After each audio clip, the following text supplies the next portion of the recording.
Hiya, I'm Goldie. I'm an artist, and like a lot of artists, I have original characters I'm very attached to. I'm so attached to them that I'm literally working on a webcomic for them right now. Don't ask to see it. Nothing is public yet. Oops. I probably could have timed this video a bit better, but the way I want to make the comic means it'll probably be at least a month until the first pages get dropped, and in the meantime, I still want to yap about them, so that's what I'm gonna do. But I figured me yapping at you through the screen might get a little boring to watch, so instead, I'm gonna make a zine of my characters. So sit back, relax, and clear the next 10 to 15 minutes. I honestly have no idea how long this video is gonna take, because I'm gonna learn you a thing about the characters in Fallen Sparks. Okay, first up, what is Fallen Sparks? All of this is tentative, of course, since I'm still in the writing stages, so take this with a grain of salt. Fallen Sparks is a bit of a drama and romance. It stars an angel girl who gets stuck in, well, I call it Eden, but it's essentially Earth. Also hell, also there's no humans in this world, or God, it's fine. Eden is Earth, but rather than being populated with humans, it's populated with fallen angels who were stripped of their halos and wings.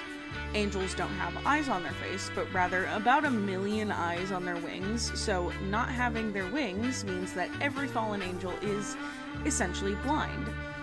Thankfully, they found a solution to that. The fruit of knowledge. It's on trees, sparsely scattered on Eden, but with the supernaturally long lifespans of angels, they've had time to set up some basic civilization to farm this fruit that they need to eat daily in order to see and not die. Unfortunately for them, the High Council of Angels, my stand-in for God, also needs this fruit to make more angels and conquer more worlds. So once a year, they send an unlucky soul to collect this fruit, and this year, it's Melody. However, when she takes too long to return, the door back into heaven gets sealed, and Melody is on the wrong side of it. For a year. And to make matters worse, the one place that it's safe for her to stay is also home to her ex-girlfriend. To avoid saying too much more, I'll simply say hijinks will ensue. Okay, up first on the list of characters I want to yap about, we got the girl of the hour herself, Melody. She's positive and bubbly and also kind of stupid. I based her on me. She genuinely doesn't understand why her ex-girlfriend might be pissed at her when she didn't defend her and just, let her get smited to heck 1,000 years back. To quote the Owl House, no one wants to think they wasted their life following the wrong person, and Melody definitely doesn't. She spent so much time in heaven aspiring to be just like the High Council of Angels, and the idea that they're bad is hard for her to grasp.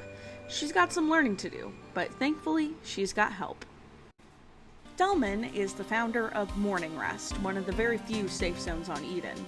Delman was one of the first fallen angels to survive being smited. Without halos, the fallen angels tend to wither away, which is part of why they need to eat the fruit of knowledge regularly, in addition to keeping their eyes working. Delman figured this out alongside some other survivors. As more and more angels rebelled against the council and got set down, Eden sort of became a Wild West. Delman saw this and basically pulled a nuh-uh, and he made Morning Rest, a small town named for his late wife. Violence isn't allowed in Morning Rest. In exchange for the protection of Delman and the town itself, you work or provide a service to the town somehow. Melody finds herself in Morning Rest, as the surrounding territory isn't safe, so she helps Delman with deliveries to earn her spot in town. Just like Nyathara, who works as the town's night watchman. Nyathara is, I would say, our other main character of the story. She's the ex-girlfriend of Melody, and 800 or so years ago, she said some stuff the Council of Angels didn't like, so naturally, she got sent to Eden. And Melody just watched it happen, and didn't say anything. Naturally, Nyathara saw this as a bit of a betrayal, and she hates Melody's guts now.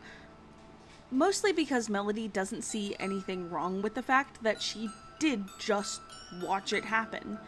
Nyathra also has a hard time trusting romantic partners as a result of Melody's betrayal.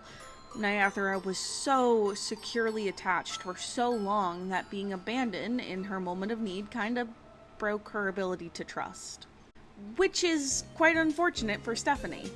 Stephanie here has what we like to call an anxious attachment style, and she is anxiously attached to Naya, who has an avoidant attachment style. Their on-again, off-again situationship is quite literally made in hell. Stephanie has pretty low self-worth, honestly, but she is utterly devoted to Naya.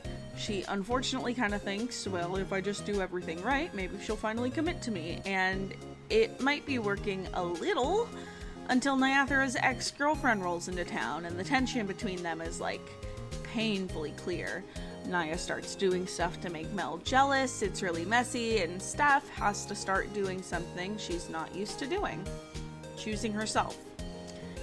These are my blurbos, and I love them. Also, I've never used the word blurbo before, but I think it fits. Anyway, let's make a zine.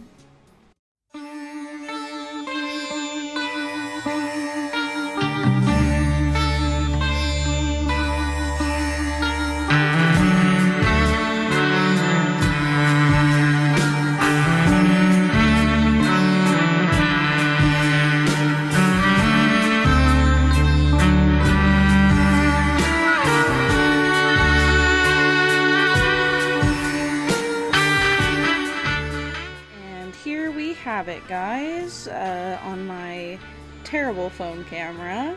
Apologies. We have our little zine that we made, Meet My OCs from Fallen Sparks. So, of course, we have Melody and Nyathra. I love them. I love them so much. We got their pronouns, their sexualities, their species, and some likes and dislikes for each of them, but honestly this might have been too much information because you cannot really read any of that. My printer quality isn't all that great, as you can tell as well, because the purple of Nyathra's hair is gone. It's gone. And then we got Delman and Stephanie, and I love them as well. Stephanie especially, but like this man's gonna save the world.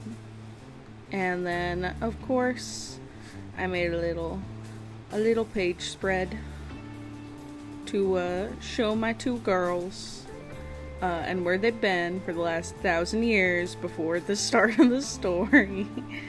I very nearly did like an info spread about like what is Fallen Sparks, but it's too much tiny little text to put on this tiny little book. And then we have, of course, the outro to the video. Peace out, Girl Scout, and thank you for watching.